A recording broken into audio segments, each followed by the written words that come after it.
This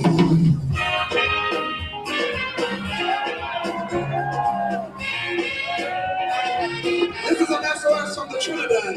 Location 7 miles off the coast of Venezuela. SOS, Mayday, Mayday, up.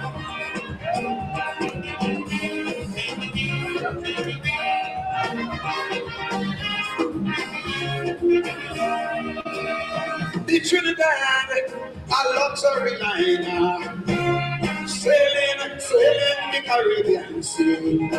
With an captain named Eric Williams.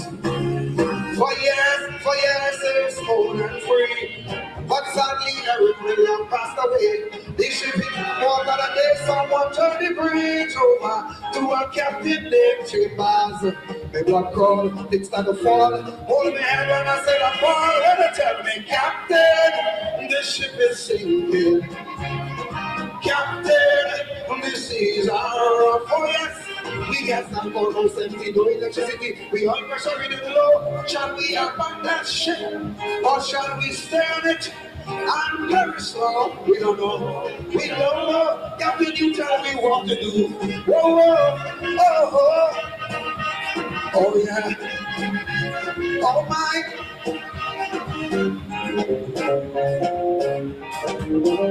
You know, boy. The Trinidad, oh, she was a beauty, with words that few surpassed. In her day, she sailed majestically. There were few in her class. Faithfully, she fulfilled her sailor's need. Some were overpowered by greed, so they built and slow. Some took Bible and go. Oh, she looked dull, she's like a lull. She could barely sit on her heart. What a time! The ship is sinking. Captain, the seas are rough. Oh, yes. We get that pollution, we know electricity, we all pressure in the flow. Shall we abandon that ship, or shall we stay on it and perish slow? We don't know, we don't know. Captain, you tell me what to do. Oh, oh, oh.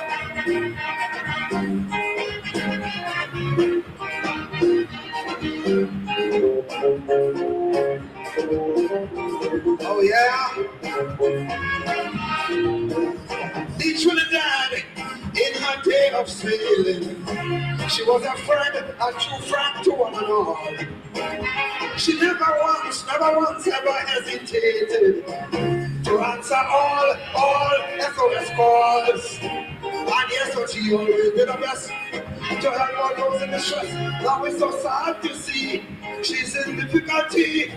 Though she can cheer, some of them cheer, and sarcastically declare, when I tell me, she was sick. What I say? Oh yeah, we got that almost empty, no electricity. We all pressure in the low. Shall we abandon ship, or shall we stay on it and very slow? We don't know, we don't know. Captain, you tell us what to do. Oh, oh,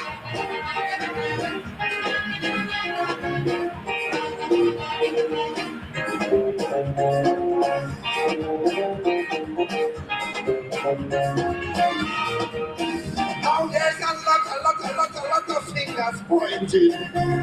Suspicion keeps running strong. Who's to be blamed for all her failures? Who should we blame for doing her wrong? Now please remember I warning you, put your key as she had said through. Who had the keys to your vault? We know who's at fault. It's up to you and up to me to make our way to the bottom. She's sinking slowly. She is sinking. Oh yes, we got that almost empty, no electricity. We all pressure in the low. Shall we abandon that ship, or shall we stay on it? And let's do it. I don't know. That's you tell me what to do. I don't know. You tell me what to do. I don't know. You tell me what to do. I don't know. Listen here. Take it down.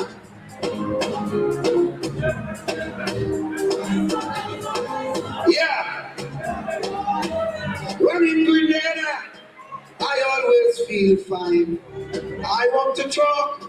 to a friend of mine. Anytime we all meet on any street, I want you to take this message to Keith. Tell him I'm very sure he get a mandate like never before. But tell me what's next. Don't get the people vexed. Out of the way, I say, otherwise you will have to pay when they say, Captain, the ship is sinking. If they tell him, Captain, the seas are wrong. We get some almost every no electricity. With all pressure really low. Shall we abandon ship? Or shall we stand it? And very slow, we don't know.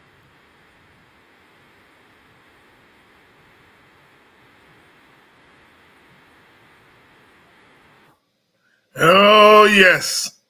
I'm glad to be Guyanese. I'm glad to be West Indian. The greatest music in the world, Calypso music.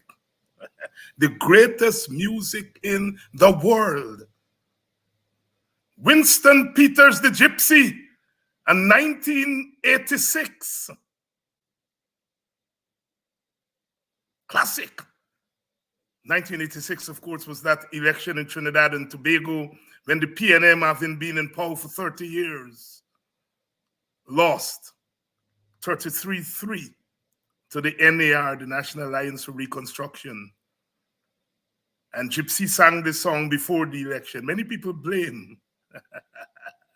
Captain, the ship is sinking. The captain is in Dubai. The captain abandoned ship. The captain abandoned ship is in Dubai.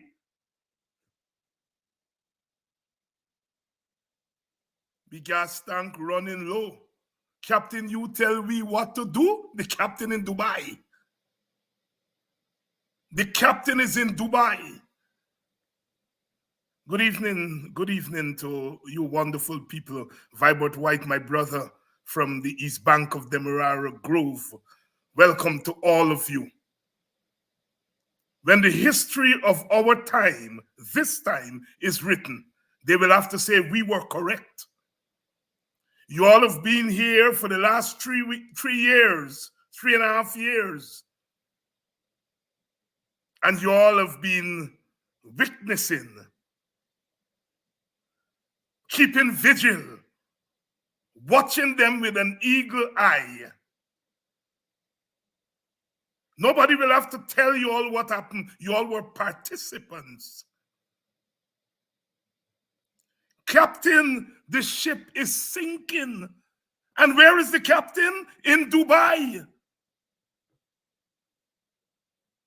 If Venezuela come over the border tonight, where is the captain? In Dubai.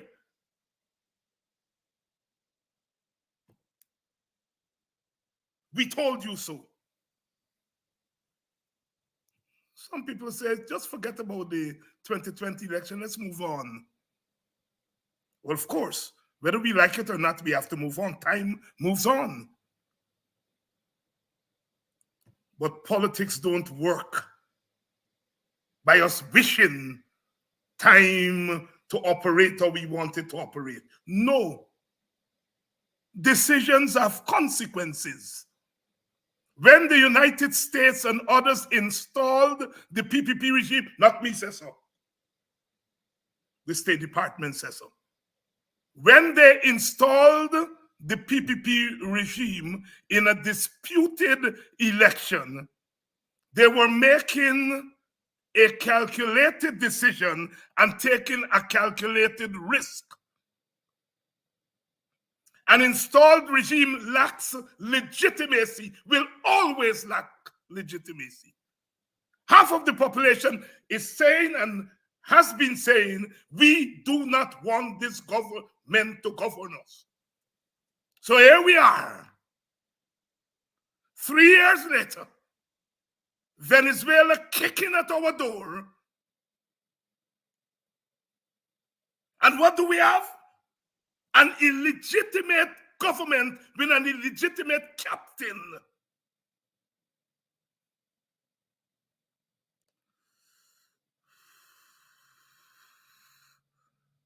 No installed regime can adequately defend the country when it's at war.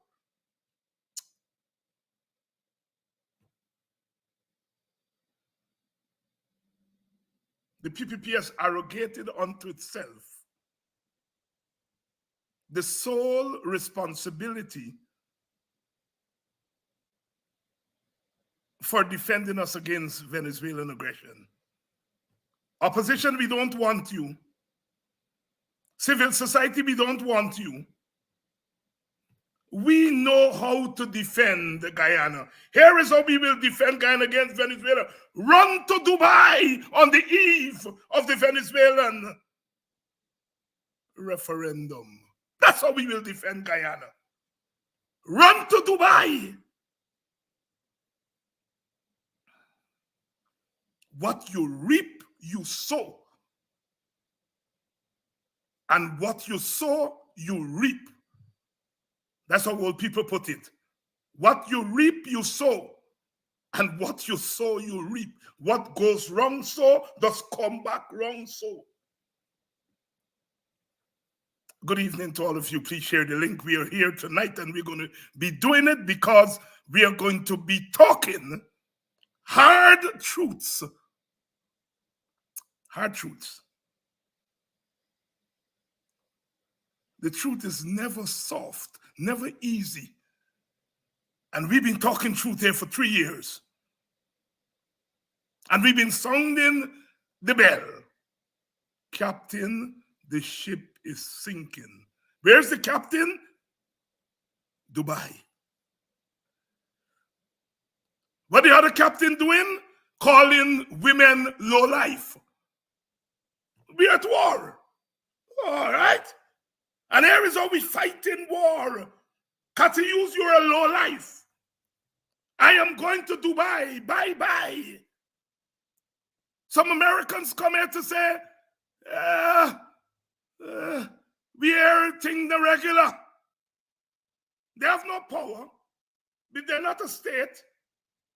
And yet you treat them as if they have so much power. They come in here to take away Essequibo.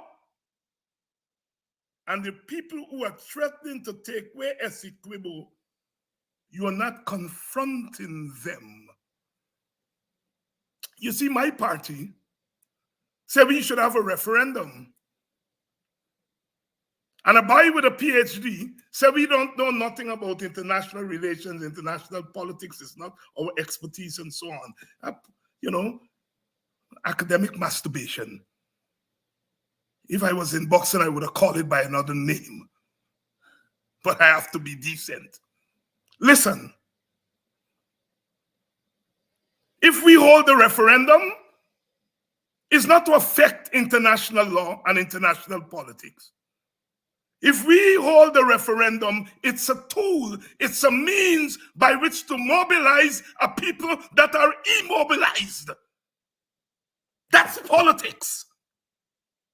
We've not been doing this for 40-odd years to nothing. Guyanese are not mobilized. And we are saying, call a referendum, use it to mobilize them. You tell me about international relations, international politics. Go to France. France wouldn't take them.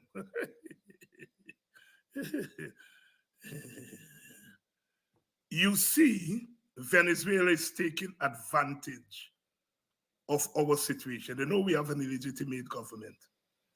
They know we have a government that is made up of people whose ideology is not about building the Guyanese civilization. Guyana is a place from which they take money. Guyana is a paycheck. That is the PPP's ideology. A few months ago, we played the PPP's ideological guru, one of them, Mr. Ravidev. He's telling Indians from India, come to Guyana and what? Make money.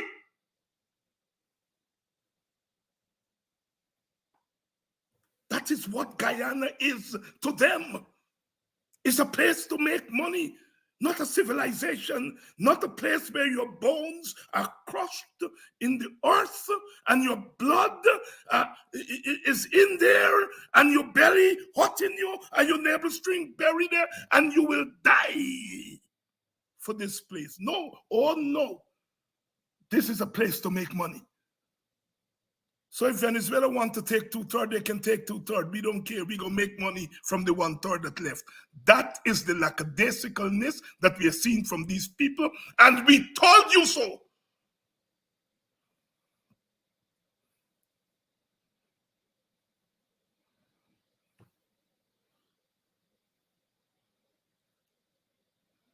Lee Scratch Perry is the man that made Bob Marley. He is a great producer. He was a character. Say everything start from scratch. Everything called start from scratch. The old timers will know about Lee Scratch Perry. Everything start from scratch. Tell you all every night, I ain't coming here looking for votes. Votes time gonna come. We come here to talk the truth, hard truths. And the man who coined that term in our time is Mr. GHK Lall. Nice guy, mild guy, churchman. I think sometimes I scare him. But he is now number one enemy, not because he's a Marxist radical, not because he is a bleeding heart revolutionary, but because he talks hard truth.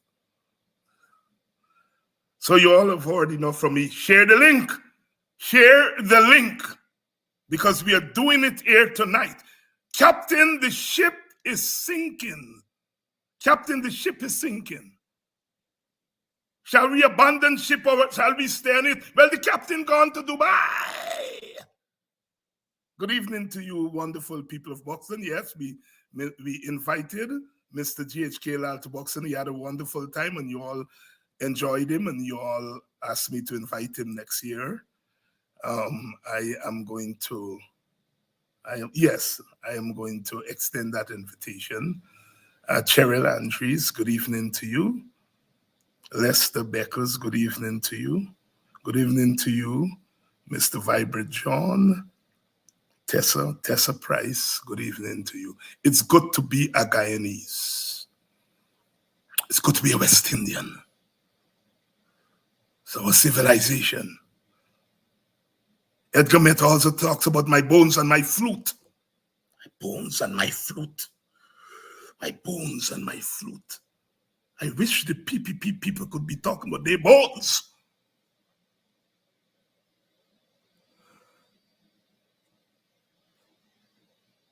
Robin W., the Surinamese poet, said, I can feel it in my bones. I can feel it in the sun.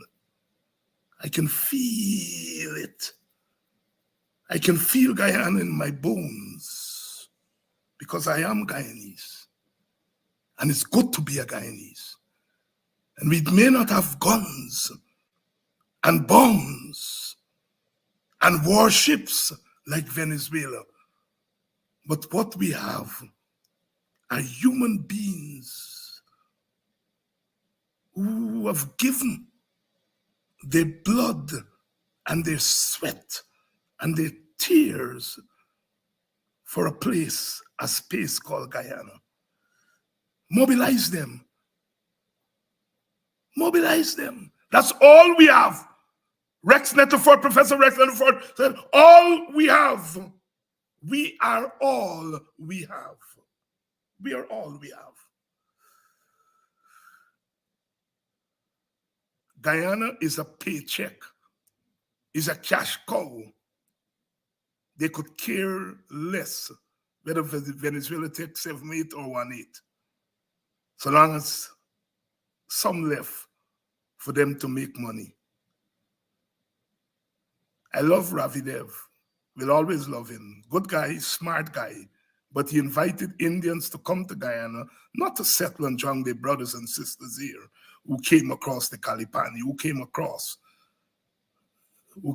on ships. He didn't invite them to come here and to make it their room. He said, come and make money, take it back to India to fight China.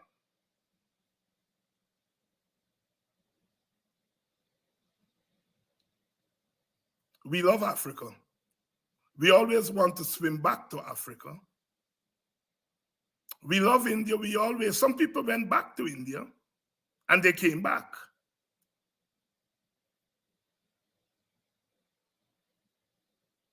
we've made this place our home. And when Dave Martins said not a blade of grass, he wasn't playing around. He wasn't playing with words. He was speaking from deep within his Guyanese belly.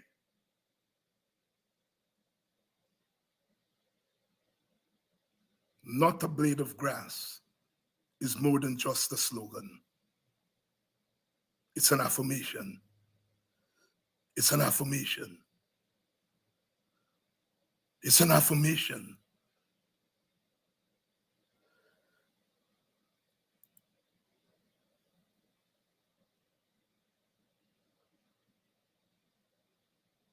Good evening, Mr. Lall. I am seeing something has gone wrong here. Let's try again. We are seeing the screen, but we are not seeing Mr. Lall.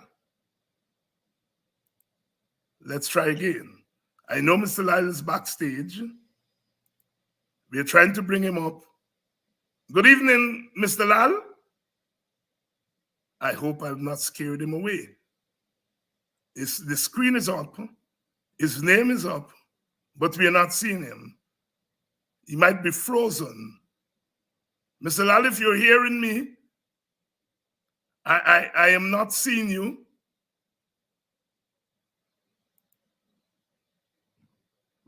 Mr. Lall? Mr. Lall? We seem to be having some technical difficulties there, Mr. Lall. I don't know if he is hearing us. I don't know if he's hearing us. He's up there on the screen, but we're not seeing him. We're not seeing him. Seem to be some technical difficulties here.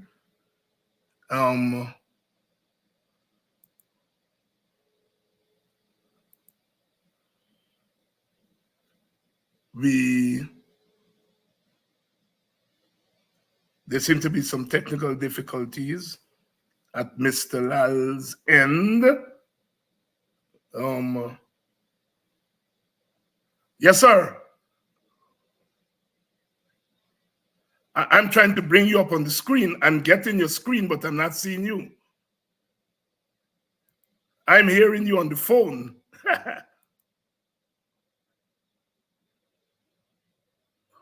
Right, I am not, your screen is up. I'm bringing you up, but I'm not seeing you or hearing you. That would be a good idea.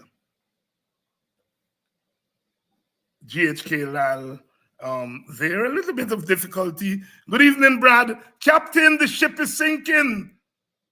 And the captain is in Dubai.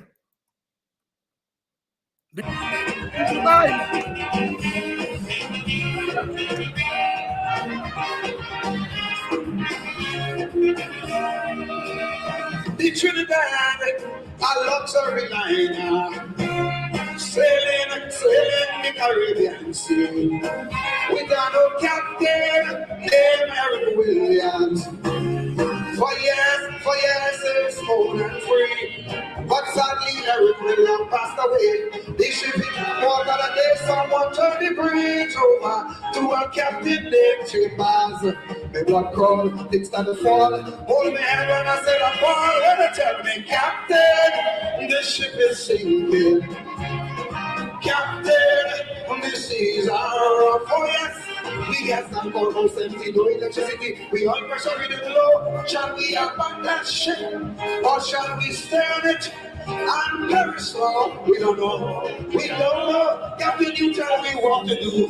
Whoa, whoa, oh, oh, oh yeah. Oh my.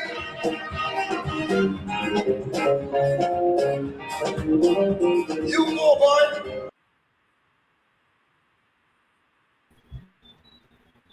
All right. Good. Good evening, everyone. Oh, yes, we've gotten you now. We've gotten you now. Live and direct. I was saying that I hope I didn't scare you away. Captain, the ship is sinking. You're a Calypso man. I don't know if you know that one. Captain, the ship is sinking. The captain is in Dubai. Mr. Lall. What's happening? Talk to me. There's only one place. Good evening, everyone. There's only one place that the president should be in right now, and that's right here. That's right here. There's no quibbling about this. There's no discussion about this. He has to be here.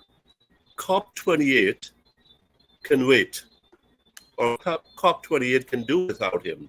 It's already started out on the wrong foot because of some leaks to the BBC about what deals that Sultan Al-Jaber, some conversations he was having with in the run-up to the COP28. It's part of the procedure, but they were having these side conversations about business deals with Brazil and Germany and other places. So the thing has started off tainted, but our focus here is on our president, the commander-in-chief, and at this time for the commander-in-chief not to be on the boat, that's not a good thing to think about. That is sending the wrong message all over the place. I am hearing all this talk about not a blade of grass and no stone be left unturned. And in the interest of keeping things on a moderate footing, as we did the last time, there is this need to stretch our arms wide and to encircle every single Guyanese, including those we may have some misgivings about, and say, let us put our heads together against this common enemy across the border. But we have to have the president here, who has made some speeches. We have to have him here in person. He's got to be here. Can't be nowhere else. So that's my short answer to your statement. The captain has to be on the boat, and he's got to be here right now until this thing shakes out, however it shakes out. GHK Lall, here opening up by agreeing that the captain should be on the ship. But the captain has abandoned ship. The captain has abandoned ship. What message is the captain sending? The message is clear. What's happening across in Caracas is not a big deal. Well, no, it is a big deal. It is a big deal. It is a big deal. Gabriel, you have had your tangles with the vice president. You have been a target, constant target in the last couple of months. It seems as though all of us have our turn, but you have had a long season. And you've taken your blows and you've given back blows in your own way. And you're in there talking hard truths. But even you must have been surprised when the vice president in open called Mrs. Catherine Hughes a lowlife. Now, here, he been calling you a lowlife. He been calling Rickford Burke a lowlife. He been calling a whole set of us lowlives. But there is something about our Guyana that says monkey must know which limb to climb on. There's a limit. There's a limit to which you go. You call a woman a lowlife? Gabriel, am I going crazy? You're not. You're not. I've been told that the politics is dirty. It's been proven. I have seen and heard, with regard to myself and other people, that the vice president, our brother, Bharat Jagdeo, can be dirtier than the politics, can be dirtier than the dirtiest politics that we have put out so far in this country. And he seems to relish it. He seems to feed off of it, which tells us about the caliber of the man. And it's alarming. Now, my philosophy is simple. I'm ready to pay any price and bear any blow. And do your damnness. I repeat for my audience, for our audience. Do your damnness, my brother. You don't scare me. You don't faze me. And I have that serenity of the spirit that regardless of what happens, I would have prevailed, regardless. So, when I don't listen to the vice president if I can help it, but I sometimes deal with some people and they play some clips for me and I hear him, and I'm saying, this is a former president. This is the de facto president, as some people have called him, perhaps quite accurately. And for him to go from the gutter to the sewer, then where is your limit, sir? Where is your sense of propriety and sense of decency? Where is your sense of self-respect? Forget about respect for anybody. Where is the vice president's sense of self-respect? You attack everybody who you perceive to be an enemy. And I wrote today in Demerara Waves, I don't know if you saw it. I wrote it in Demerara Waves. I said we have a man across the border, Nicolas Maduro, calling the president of Guyana insolent, as though he's talking to some boy. As though he's talking to some boy who's in the pocket of imperialists and who is this and that, and in the most disparaging language. And I haven't heard the VP railing about this and running to the defense of the president. I am a Guyanese and I'm not a PPP supporter. And I feel for the president. I feel insulted and embarrassed and humiliated. And I'm angry. I'm angry. And all those people who are saying that they are supporters and they are brothers and they are what? Where is their anger when a national leader could call this national leader insolent? Who is he talking to? A child? An imbecile? I mean, so for him, the vice president, who knows there are limits to these things, to call anybody a lowlife. I mean, look at the people he surrounds himself with. Look at his record. But I'll tell you what, I was sitting on an airplane coming back to this country, and a man said to me, he said, this is about 15 years ago, and he said, one thing you must remember, don't let nobody drag you in the gutter with them. So you can rave and rant about low life.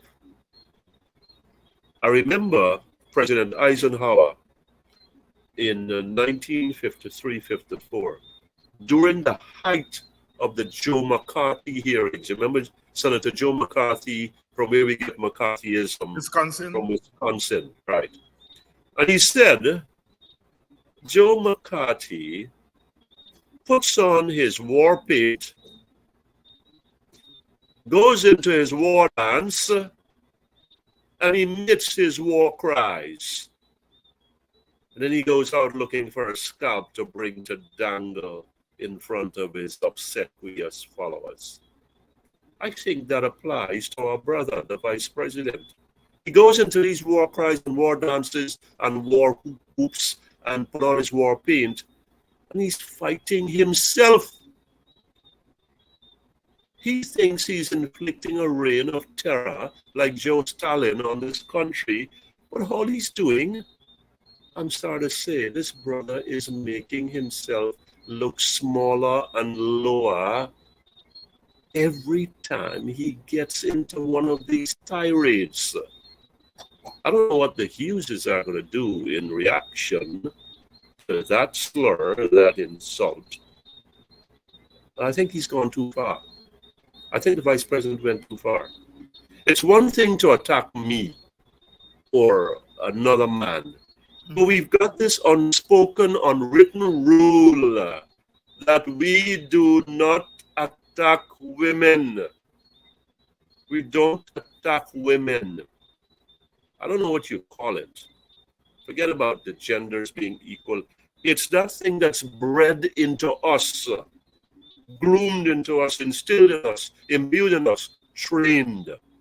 You got that training for carry yourself and honor those kinds of that were inserted in you from a young age. Respect the elderly, respect women, and come what may. I don't know what Kathy Hughes, Mrs. Hughes, who I've met one time, maybe more than once, has done to incur this diatribe from Bharat Jagdeo. But even if that were so, he has a duty. We all have a duty. We have a responsibility to comport ourselves at a level that brings dignity to our women, to his party, and to our country. This man is a former president. This man is a former head of state. And when I look at him, and the few times I listen to him, I feel utterly sorry for the pathetic creature that he has become. Creature that he has become. Dick Gregory, the late Dick Gregory, African-American activist and comedian, would say, when I look at the vice president, if he were alive, he would be a sick man. That's what Dick Gregory would say about the vice president. That when he looked at him, he would think that if that man were alive, he would be a sick man. Good evening to all of you who are joining us.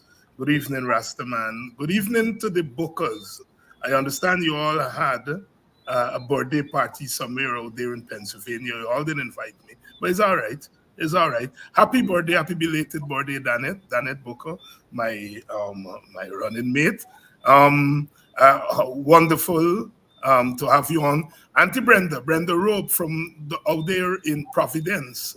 Auntie Brenda, good evening. It's a long time since I've seen you. I haven't seen Sherry on. Sherry, and I've been asking for her. Please give her my regard.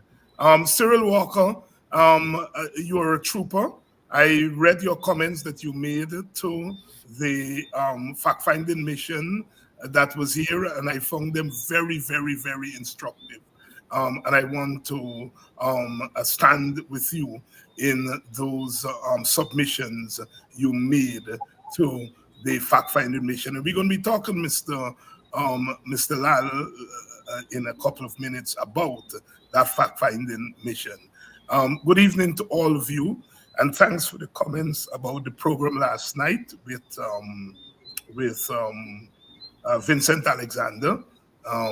Very frank program discussing the question of race. As you know, that question has consequences. It has consequences. The question of race and ethnicity. We are now literally at war. And the men who will have to go on the border and face Venezuela, whether they come over the border or not, are mostly of one ethnic group. And when they look and they see the way their brothers and sisters are treated, whether it's their brothers and sisters at Moko or their brothers at Golden Grove and Dartmouth, whether they look at the young lawyer who was locked up for doing her job, or the young policewoman who was spat upon, when those soldiers looked at all of those things, they must wonder. They must wonder. They must wonder. We live in an ethnically divided society, and we must be very careful about that. We must be very careful about that. Divide the wealth equitably, because now is the time when we will call on all our people, whether they are fishermen and fisherwomen or sugar workers or bauxite workers or civil servants or teachers or police or soldiers. We need all hands on deck. And if you are African Guyanese, you cannot be faulted, as we are hearing that some soldiers are asking, why should we defend the Guyana? And what the government is doing is saying, we're going to give you some house slots. Well, God damn it, you should give them house slots anyway. You don't have to wait for Venezuela to hold a referendum to give soldiers house slots. But no, that is the transactional way in which these people are governing.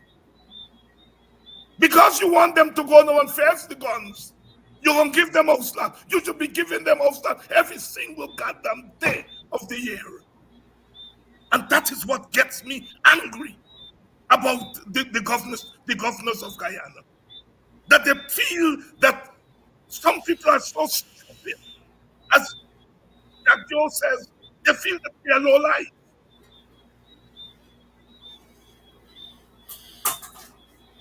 If my word means anything, African Guyanese,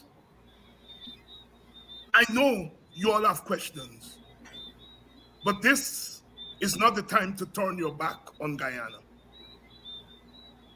This is not the time to turn your backs on Guyana. Be loyal to Guyana. When they brought us across the Middle Passage, we came to this country, we came to this space, and we helped to make it what it is today. Don't turn away from it. I know the hurt. I know the hurt. I know that if you're a soldier and they're now telling you to go face the guns, when they don't treat you right all the time, I know. But if my word means anything, stay with Guyana. Stay with Guyana. Stay with Guyana. And we're going to continue to fight for racial and ethnic equality, so that in times like these, we are not as vulnerable as we are. Venezuela knows we are vulnerable. Venezuela knows our internal politics. Venezuela knows that the soldiers who have to defend us with very little come from an aggrieved group. They know that. But if my word means anything, I'm saying to you all, African Guyanese, my word means anything, stay with Guyana. Stay with Guyana. Because somewhere deep in my inner reaches, I know that you do not believe Guyana is just a place to make money. I know that you believe Guyana is more than that.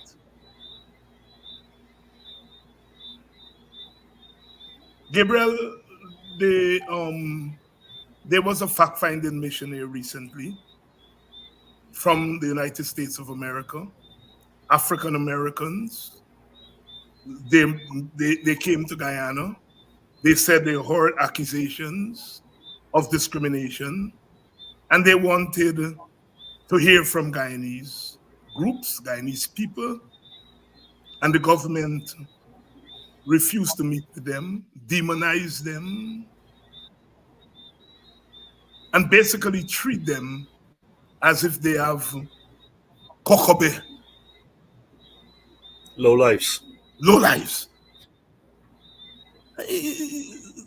Give me your thoughts on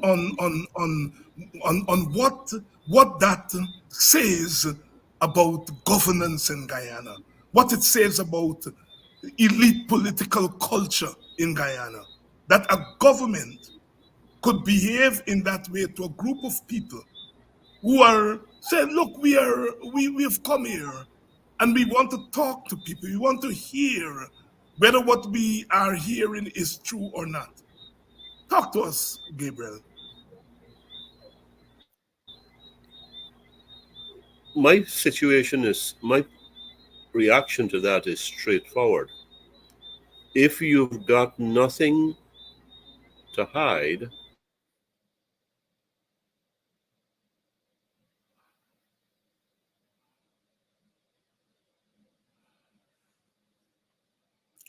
We seem to have a little bit of difficulty here with Mr. GHK Lall. He seem to be some bandwidth problem there. Where he is, we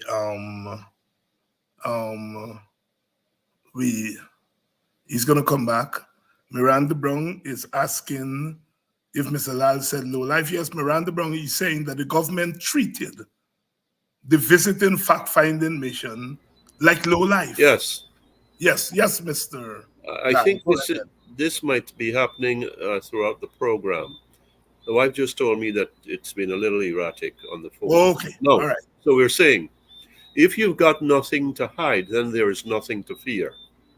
And if I'm a government, I'm a leader that says, well, we have not discriminated, and we resent that, and we take objection to that. Good. I would welcome any fact-finding mission from anywhere by anybody. I don't care who is behind it, who is the source of it, who's inciting it. You come and you listen. We will have a conversation with you. We want to know, I want to know as a leader, as a government, about these allegations of racial discrimination, particularly by African Guyanese. I want to know so I can reconcile them with what I know and with what I've been standing for, and see where the gaps are, that these gaps are genuine, and then how we can address them. Instead of that approach, which to me is reasonable and sensible and common sense, and which is also honest, we have this full court press where from the president on down, they go after these people, they don't let them settle down, and it's look at their source, look who they come from, look who's behind them. I could care less who is behind them. I want to go back in history. I want to take our listeners into the pathways of history going back. They used to burn books. You know why they used to burn books? Put them in a heap and then have a bonfire centuries ago. They burn books because they do not want wrongdoing to be exposed. When wrongdoing is present and prevalent, when untruths have taken hold, they do not want the evidence of that to come into the light. Hence, all the headwinds and all the turbulences that the fact finding mission from the United States encountered. I want to tell you folks this. You may not know this, but I have, on more than one occasion, made presentations to foreign entities groups and subgroups that speak to racial discrimination in this country. I've been part of group people who have done that. I was willing to meet with this fact-finding group. The arrangements were in place, but because they had different people and many others who I felt should go in front of me, it did not happen. The fact is, we have discrimination, racial discrimination in this country, and it needs to be addressed frontally. We cannot have one side, the government, saying, well, it doesn't exist, and to hell with you, and to deny you, and to demonize you. That solves nothing. The allegations are not going away.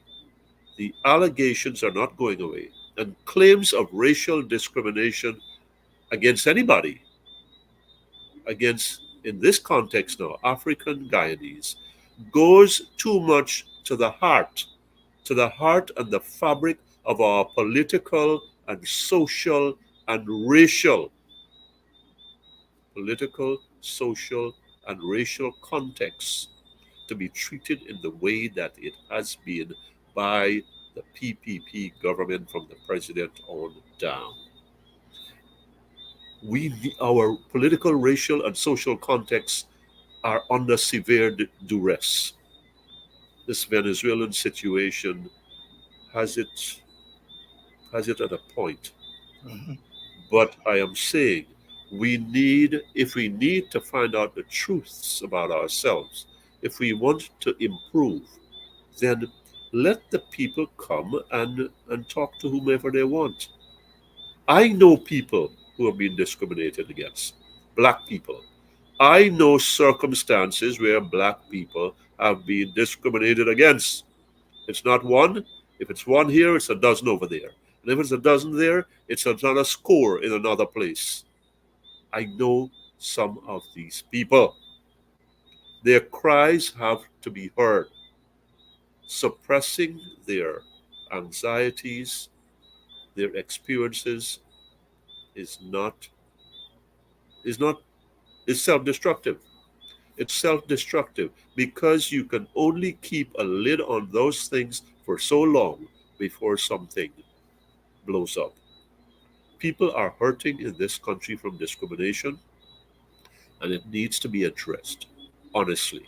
In South Africa, after the apartheid regime fell, we talked about Truth and Reconciliation Commission and so on and so forth. That country is still struggling, although it's made some strides. We here have to make a start to understand, to get a better picture of where we are in this situation. Rwanda had its genocide, and the world stood still. And they were still able, Paul Kagame, whatever he has become today, he held back his people and said, we are the victors. Let us sit down and have a conversation. This retaliatory instinct, this recriminatory necessity, hold off on that. We need to look at ourselves in the mirror and hear the echoes of discrimination of those who don't have, those who are left out. Everything for us has been about international, reaching here and reaching there. Everything. A dog passes across and barks, and we hear about, we are reaching for the international community. Good. So what happens when these Yankees come here and we say they are meddling and they are interfering? Why the double standard? Why the disconnect? Why the amnesia? Why the resistance? I go back to what I said a moment ago. If there is nothing to hide, there is nothing to fear from anybody. I don't care who sent them here. They came on their own, or they come. Give them that kind of reception that shows that I have confidence in what I have been representing publicly, internationally, and let the chips fall. But before the chips can fall, you're like slapping these people around and saying, well, you've got no place here, and we really don't want to hear, and we don't care what you found and what you have to say and report. That's that's Stalinism. That's the McCarthyism. It's a one-way conversation. Excuse me. It's a one-way conversation, and it's going to end up in a dead end, in a cul-de-sac, and that's why we get nowhere. Why should we be talking now, in the context of the Venezuelan existential threat, about really how and where we are? Because we have sown those seeds. When you sow the wind, you reap the whirlwind. Look, these are not philosophical constructs. They are based in reality. History has proven them time and again. And you burn books, you slam doors, you shut people out, you label them, you excoriate them. And at the end of the day, all we have is this silence and this blindness. But I'll tell you, and many of you know this, the Soviets had their archipelagos, and they put people like Solzhenitsyn and what's the other fellow named Sakharov on them. Yes. And still the truth filtered out, and still the real stories came into the public domain. And the world said, well, buddy, it was not as you were saying, Mr. Prime Minister or Mr. Chairman or whomever. This is the real deal. And you know, by that time, we've lost many years and decades. And this is what we have lost when these people came here. We should have reached to them, welcomed them. If I'm the government, I do that. You go and dig. I'm waiting here to see what you come up with. And we'll go from there. We go from there. Good evening to all of you. Good evening to all of you. Some of you are joining us from Chicago, the Windy City. A good evening to you, Miss Yvonne Jackson. And I put this, Gabriel, I put this up because I encounter this every day. I get more of it privately than people express publicly. But this is where generally this government has driven people, in particular African Guyanese. And you know, they blame people like myself, and I guess you too, of instigating people.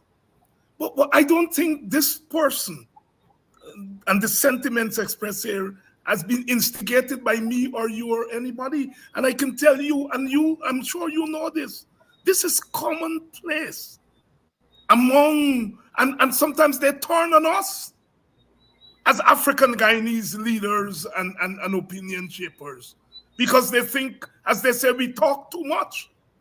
But this is how our people are feeling. And this government seems not to care that half of the population feels this way. And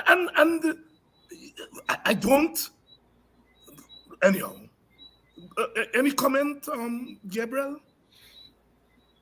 Well, listen, some people are comfortable turning their faces. Some people are happy making money.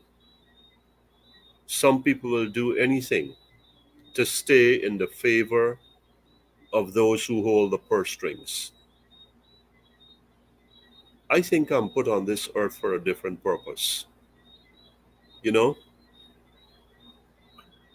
about 10 years ago, well, it's a little bit more than that, and I've said this before on this program, when I left Wall Street, we all knew about the Venezuelan presence, but never figured it would have gotten to this stage. Mm-hmm. We knew from my grandparents and my father and his friends that oil, there's some way out there. Well, we weren't talking about the river. You weren't talking about below the sea. But here we are. But I came back before pre-oil and pre-Venezuela. Anything. And I'm comfortable with that. So this is not about patting myself on the shoulder. So if you want to talk about speaking to what is not proper, what is wrong with government and governance, when the now opposition was in power,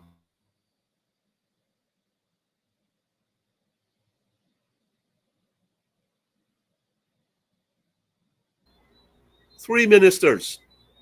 I would like to for anybody to tell me one PPP media contributor, one supporter who said something has gone wrong and it ain't right, and therefore something must give.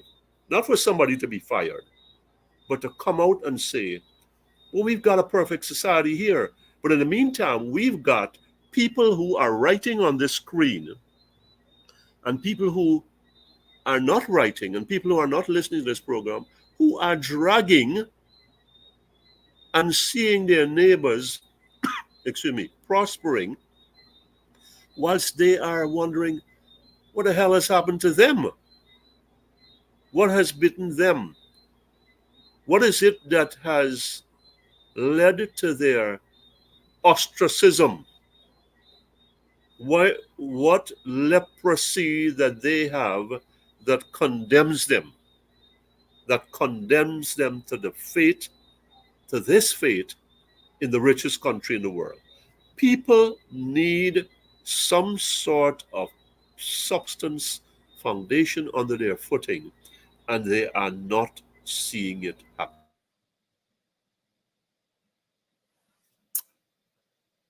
Guyanese, indigenous Guyanese, and some poor Indian Guyanese, and mixed ones too, is that they don't know what it is to live in this supposedly oil rich country. I am talking to some pensioners, and I've asked them this question: has this oil made a difference to you, black and brown? And you know what they've said to me? Where the oil there? So, well, I'm trying to figure out what they mean. And then quickly it comes to me that it is like if oil is not here. We've got all this money, and we are talking about all these statistics. And I am pretty good at that, if I may say so myself. And it is not touching significant segments of the population of this country. The report came out recently from who was it? The United Nations, that our babies are underweight and our children are malnourished. These are things that we do not want to talk about here on this program, or I do not want to write about in the media, but we have an obligation to do so because it is not imaginary people and imaginary circumstances. They are real people with real circumstances and real hurts. And it should not be in a country like this where it is today. We have a leader going about calling people lowlifes. We've got a leader with so many challenges on their hands, and he can spend 5, 6 press conferences, weekly press conferences, to talk about me. Who am I? What wrong have I done? In this democratic society, I am exercising the constitutional and sacred right, like any other citizen, to say, I think we can do this thing better. I am not attacking anybody. I have no joy in saying anything that is untoward about the president or the vice president or any minister. But I have a duty to truth. I have a duty to my belief system. I have a duty to the people in this country who reared me, who supported me when I have nothing, when there was no pen in my hand and no platform under my feet and no knowledge in my head. Therefore, I am paying back, and I am speaking for those whose pain I feel. I am speaking for those whose tears I am shedding for them, who don't like it. they can take it to wherever they want. I am willing, and you are willing. You have done your bit. I have started to do my bit. You come with your blows, come with your goons, come with your anonymous social media people or whatever. If that's the best you can do, then you've got to do a lot more. Because here, the will of the Father, in which I am a strong believer, the will of the Father is that some things are beyond us. I plant the seed and I move on, I leave there. I plant the seed. So now here's this. I'm looking at that Venezuelan situation, and some people have spoken about divine intervention. I'm saying, you're running amok here. You're bullying people. You're trampling upon people. And I'm looking at what Venezuela is doing to us, to our government and our leaders. And everything that is being done to this population, Venezuela is doing to this government. It is calling, it's out propagandizing it. It is running ahead of it. It is out muscling it. And I don't mean it militarily. It is out talking it. Every page that the vice president and the president and the government, the PPP government has taken, the Venezuelan leader has taken to another level. What we call in this country, Dufadona, Obi, or Nakan, something like whatever it is. Those guys have taken what is being done here by this PPP government to the people of Guyana and dropped it on their head, slapped it across their faces. And I'm looking at them. And all that the Honorable Vice President Dr. Bharat Jagdev can do is declare war against people like Kathy Hughes and others. Come on, man. Get a goddamn life. Grow up. Stand on your feet and be a man. Be a real one. You know why?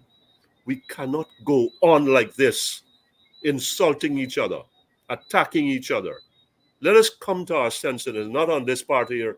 It's not on this part of the equation. Let us come to our senses. I am here to help. I am here to lift up. I am here to help. I pray for the vice president every day. The president, the vice president, the opposition leader.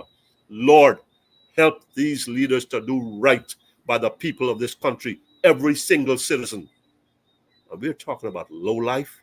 We're talking about we must be united and resolve against Venezuela. How are we going to get that when we are cutting the ground from under each other's feet? When we've got all these poor people, 40%, 48%, whatever the number is. And they're saying, yes, I'm managing, but I don't know how. Yes, I'm getting by, but I'm barely, and I don't know what tomorrow is going to bring. You are telling me that I shouldn't talk, or we shouldn't have this program, or there should be no newspaper. Oh, yes, and we've got a democratic society.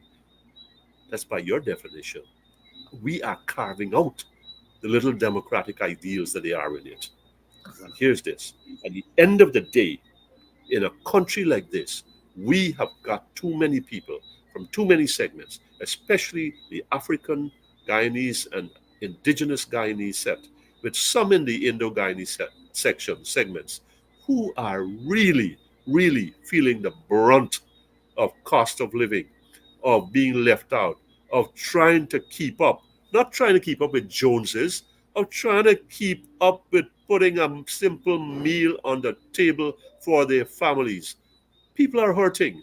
People are crying. People are on their knees. Is this what we want? Is this the kind of society that we're going to build that's going to stand up to the aggression of those who are looking to strip us of our patrimony? My brother, unless we have a sea change, unless we have a complete change in our heads about how this thing is going to work, then we've got some lessons to learn, and none of them are easy. GHK Lall here tonight, really laying it out as he always does, the hard truths, which is sometimes very, very difficult to digest. GHK, thank you very much. Thank you so much for coming through again, and I'll see you in a couple of weeks. Good. Thank you. And good night, everyone. Until the next time. Thank you very much, the GHK Lall, speaking with us tonight. And I put on the screen a lot of the sentiments that are expressed here. And I know they follow these programs, and I want them to read what you all are saying. I mean, you're asking a group of people to stand and defend a country when you treat them like dirt. You call their leaders low life. You kick them around, and then you want them to go and defend the country, and you're bribing them and telling them you'll give them house lots, and when you should be giving them house lots all the time. The chickens are coming home to roost. I want to go on record. We stand with Cathy Hughes and all women. All women. Barra Jagdeo is trying to normalize gutter politics in this country. And I said it before. He called Rickford Burke a low life, and we let it slide. And he feels now he can call anybody, including women, low lives. We got to stop it. We got to stop it. One of them, the one who ran away to Dubai, as you all remember, called me a joker and a late penny. He will never call another black boy a joker after then. I don't believe in calling names, but these chaps ice pass people. And I am not going to stand by and allow them to take the ice and pass anybody, regardless of ethnicity, race, class, but especially black people. Because black people have been brutalized too much.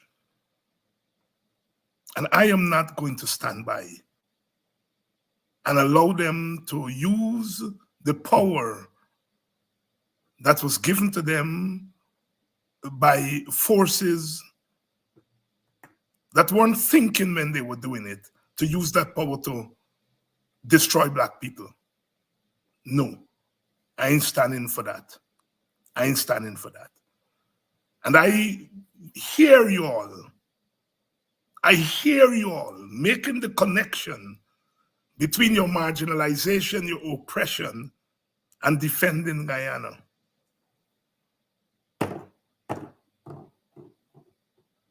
As I said, we are part of this country, African Guyanese. And I'm asking you all, despite your misgivings, don't abandon ship. The president has abandoned ship. What kind of example is he setting to his supporters? If he is leaving the battlefront and going to Dubai, what is he telling his supporters? What is he telling the 200,000 voters who voted for him? He's telling them they can abandon ship too. Well, if my word means anything, I'm saying to African Guyanese, don't abandon ship. Don't abandon ship. The ship is sinking, but don't abandon it. Let us be the better angels. Let us show the president and the PPP what it is to be committed to a civilization. Guyana, for us, is more than just a place to make money. It's a place that we have helped to civilize, that we have sacrificed so much for. Not a blade of grass is more than just a slogan for us. I'm pleading with you all. Vent your feelings. Vent about how they're treating your people. Vent about how they're treating your leaders. Opposition leaders are trying to go to schools to talk to children about Venezuela. And they're stopping them. Betsy, I agree with you. The Guyanese need a referendum now. We in the WP have called for that. We have called for that. We need a referendum to mobilize our people to say Guyana belongs to us. I am asking you all, African Guyanese, to use this opportunity to vent your feelings, to let the world know what they're doing to you all in Guyana, but not abandon ship. Stay on it. Stay on it. If they don't want us to go on their bandwagon, create our own bandwagon and defend our country. We are all we have. We are all we have. But I hope those who install this government are learning their lesson. An illegitimate government cannot defend a country against a foreign enemy. Cannot. It has no legitimacy, it has no balls. Where's the captain? He has abandoned ship and gone to Dubai. What is he telling his supporters? Abandon ship. We are saying to you all, we are not low lives. Coffee use is not a low life. And we're going to demonstrate to them that we are not low lives. I'm appealing to you all. Stand with Guyana in this testing hour. If it means that we are the only ones to stand and to defend our birthright, let's do it and be an example to them. I'm going to be on with Mark Benchop later on in a couple of minutes.